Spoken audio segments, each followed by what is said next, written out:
అనపర్తి మాజీ MLA doctor సతీ సూర్యనారాయణ రెడ్డి గారిపై TDP మూకల్ దాడికి పాల్పడ్డ ఘటనపై జిల్లా ఎస్పీ బిందు మాధవ్కు ఫిర్యాదు చేశారు.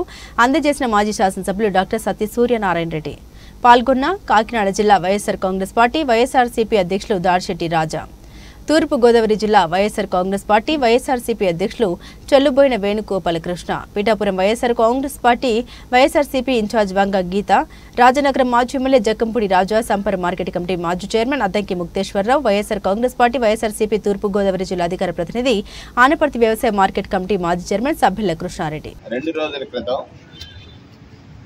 అనపర్తి మాజీ శాసనసభ్యుడు సతీ సూర్యనారాయణ రెడ్డి గారి పైన తెలుగుదేశానికి సంబంధించి లేకపోతే భారతీయ జనతా పార్టీకి సంబంధించి లేకపోతే అక్కడ రామకృష్ణారెడ్డి గారు అనే శాసనసభ్యుడికి సంబంధించినటువంటి కొంతమంది ఎవరైతే దోవాడ గ్రామంలో ఇల్లు కోల్పోయి నిరాశ్రయులైనటువంటి వారికి సహాయం చేసి తిరిగి వెళ్తున్నటువంటి సందర్భంలో దాడికి ప్రయత్నించడం అనేటువంటిది అమానుషం.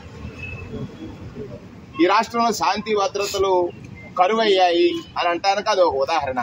ఒక మాజీ శాసనసభ్యుడు క్షతగాత్రులు అయితే ఆ ఆపదలో ఉన్న వాళ్ళని ఆదుకోవడానికి వెళ్ళడానికి కూడా ఆస్కారం లేని రీతిలో శాంతి భద్రతలు ఉన్నాయా అనే విషయం అనుమానం కలిగేటువంటి పరిస్థితి ఈ రాష్ట్రంలో ఉంది. దానిని ఇవాళ జిల్లా ఎస్పీ గారు అయినటువంటి కాకినాడ జిల్లా ఎస్పీ గారు అయినటువంటి వారిని కలిసి ఎస్పీ గారిని కలిసి ఏదైతే సూర్యనారాయణ రెడ్డి గారి పైన దాడికి ప్రయత్నించినటువంటి సంఘటనలో సాక్షులుగా ఉన్నవారు పోలీసు వారు కూడా అక్కడికి వచ్చారు. సూర్యనారాయణ రెడ్డి గారు కంప్లైంట్ లాంచ్ చేశారు పెదపూడి పోలీస్ స్టేషన్లో. దానిపైన విచారణ చేసి దోషులు ఎవరైతే ఉన్నారో, ఎవరైతే ఆ దాడికి ప్రయత్నం చేసిన వారు ఉన్నారో వారందరిపైన చట్టపరమైన చర్యలు తీసుకోవాలనేటువంటిది డిమాండ్గా వారికి తెలియజేయడం జరిగింది.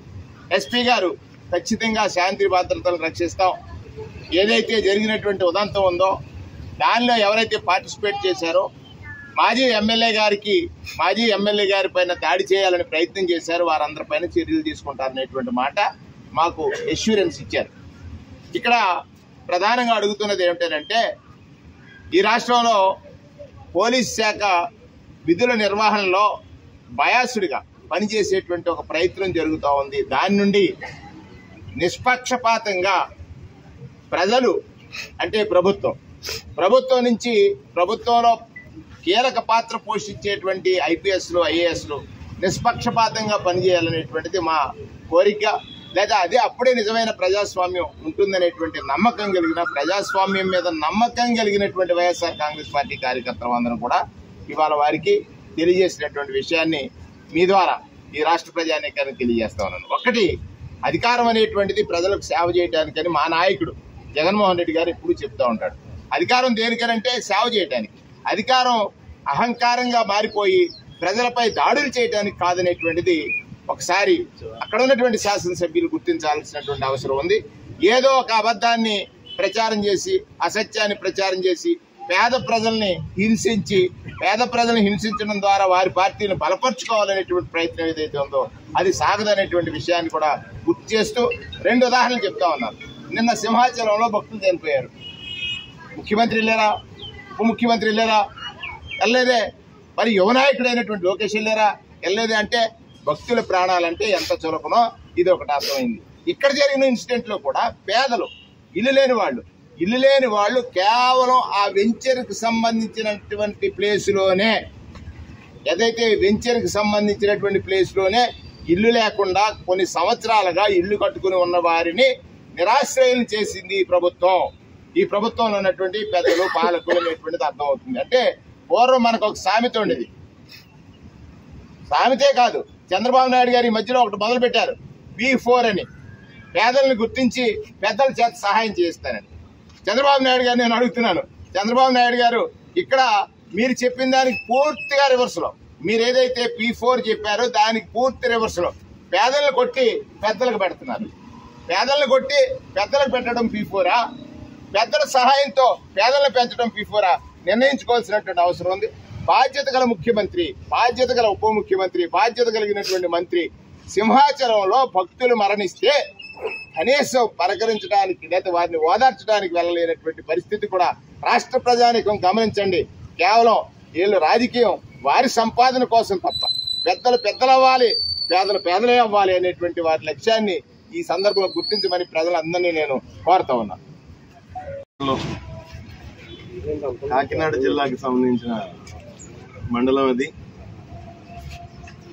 అక్కడ వాంటెడ్లీ కొన్ని occupations without any time being కానీ నోటీస్ కానీ లేకుండా చేయడం, ఒక రియల్ ఎస్టేట్ వెంచర్ కోసం వాళ్ళకి లబ్ధి చేకూరేలాగా పేద ప్రజల్ని, ఒక 8 ఇళ్ళని అర్ధరాత్రి మీద కూల్చేసి వాళ్ళకి నీడ లేకుండా చేసి చాలా ఇబ్బంది పెట్టడం జరిగింది. వారిని ఏదో రకంగా ఆదుకుందాం, వారికి కనీసం తిండి కూడా లేదు, వాళ్ళకి తిండన్నా పెడదామని చెప్పేసి డాక్టర్ సూర్యనారాయణ రెడ్డి గారు వారికి సహాయం, మాజీ ఎమ్మెల్యేగా వారికి సహాయం చేయాలి, ఆయన బాధ్యత కాబట్టి ఆయన అక్కడికి వెళ్ళి వారందరికీ ఎయిడ్ ప్రకటించి వాళ్ళందరినీ ఆదుకుని రిటర్న్ పెదపూడి నుంచి వెళ్తుంటే ఆయన మీద దాడి జరగడం, ప్రీ ప్లాన్డ్ గా తెలుగుదేశం పార్టీ గుండాలు దాడి చేయడం, ఆ విషయమై కంప్లైంట్ తీసుకుని గౌరవ ఎస్పీ గారికి కంప్లైంట్ ఇవ్వడం జరిగింది. ఆయన ఖచ్చితంగా యాక్షన్ తీసుకుంటారని చెప్పేసి చెప్పడం కూడా జరిగింది. నియోజకవర్గం పెదపూడి మండలంలో దోమాడ గ్రామంలో మరి ఇల్లు కూల్చివేత సంఘటనకు సంబంధించి గత 10 రోజుల నుంచి జరుగుతున్న విషయం కూడా మీడియా సోదరులందరికీ కూడా తెలుసు. మరి అక్కడ వారికి నీళ్ళు లేక వారు కేవలం టెంట్ కిందే మరి వాళ్ళు నివసిస్తున్నారు.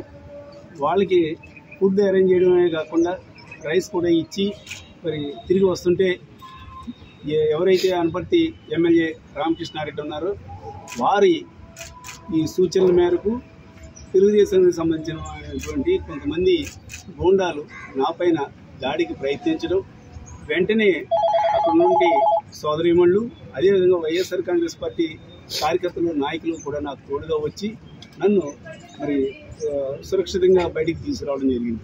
అంటే పేద ప్రజలకు న్యాయం చేయడం, సహాయం చేయడం తప్ప అని ఈ సందర్భంగా ఎమ్మెల్యే రామకృష్ణారెడ్డిని అడుగుతా ఉన్నారు.